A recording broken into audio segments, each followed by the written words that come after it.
বিশ্বাসঘাতক আর মির্জাফরের পরিণতি এতটাই ভয়াবহ হতে পারে তা হয়তো আগে কখনো কল্পনাও করেনি আমেরিকার দোসর সংযুক্ত আরব আমিরাত ও বাহরাইন। মার্কিন হামলার পর পাল্টা জবাবে ইরানের প্রতিশোধের আগুনের প্রথম ঝাপটা লাগলো এই দুই দেশের গায়ে। দুবাই আর বাহরাইনের বিলাসবহুল সাজানো শহরগুলো এখন ধ্বংসস্তূপের প্রতিচ্ছবি।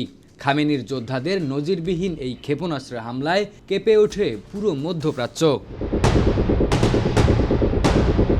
আকাশ জুড়ে আগুনের গোল্লা আর কান ফাটানো বিস্ফোরণের শব্দ। দুবাইয়ের ঝলমলে রাতের আকাশ যেন মুহূর্তেই হয়ে ওঠে এক বিভীষিকা। শনিবার দুপুর থেকে শুরু হওয়া এই হামলায় দুবাই ও আবুধাবির আকাশে দেখা যায় ক্ষেপণাস্ত্রের বৃষ্টি। ঐতিহাসিক এই হামলাকে কঠিন প্রতিশোধ হিসেবে আখ্যা দিয়েছে আইআরজিসি। সরাসরি আঘাত হানা হয়েছে বিশ্বের অন্যতম ব্যস্ততম দুবাই আন্তর্জাতিক বিমানবন্দরে।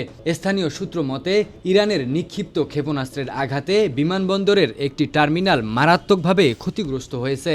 এতে আহত হয়েছেন অন্তত 4 জন। বিমানবন্দরের ফ্লাইট শিডিউলে দেখা গেছে বিপর্যয়। বাতিল করা হয়েছে তেহরান সহ একাধিক আন্তর্জাতিক রুটের বিমান।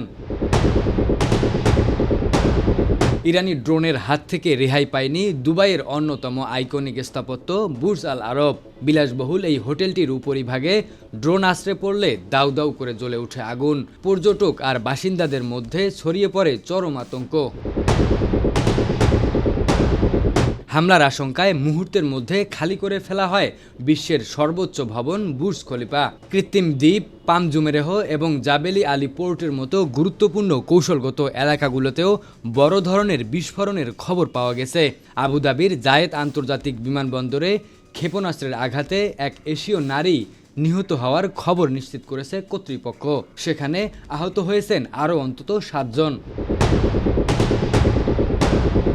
আরব আমিরাতের পাশাপাশি বাহরাইনেও তাণ্ডব চালিয়েছে তেহরান। রাজধানী মানামার কাছে অবস্থিত মার্কিন ৫ম নৌবহরের প্রধান কার্যালয় ইউএস নেভি বেস লক্ষ্য করে একের পর এক ক্ষেপণাস্ত্র ছুড়েছে ইরান। ইরানের দাবি এই ঘাঁটিকে কেন্দ্র করেই মার্কিন বাহিনী তাদের কর্মকাণ্ড পরিচালনা করে। বাহরাইনের গুরুত্বপূর্ণ বন্দর ও বিমানবন্দরগুলোতে আগুনের কুণ্ডুলি দেখা গেছে দীর্ঘ সময় ধরে। রাজনৈতিক বিশ্লেষকরা বলছেন এই হামলা শুধু প্রতিশোধ নয়, বরং আরব বিশ্বের জন্য এক কঠোর হুঁশিয়ারি। ওয়াশিংটনের নিরাপত্তা ছাতার নিচে থেকে ইরানকে কোণঠাসা করার যে পরিকল্পনা আমিরাত ও বাহরাইন করেছিল তার মাসুল এখন গুনতে হচ্ছে সাধারণ নাগরিকদের। তেহরান সরাসরি বার্তা দিয়েছে আমেরিকার বন্ধুদের জন্য এই অঞ্চল আর নিরাপদ নয়। মধ্যপ্রাচ্যের আকাশে এখন যুদ্ধের দামামা। একদিকে ইরান তার শক্তির মহড়া দিচ্ছে, অন্যদিকে আমেরিকার দীর্ঘদিনের মিত্ররা এখন নিজেদের অস্তিত্ব টিকিয়ে রাখার শঙ্কায়। এই সংঘাতের শেষ কোথায় তা এখন দেখার অপেক্ষায় পুরো বিশ্ব।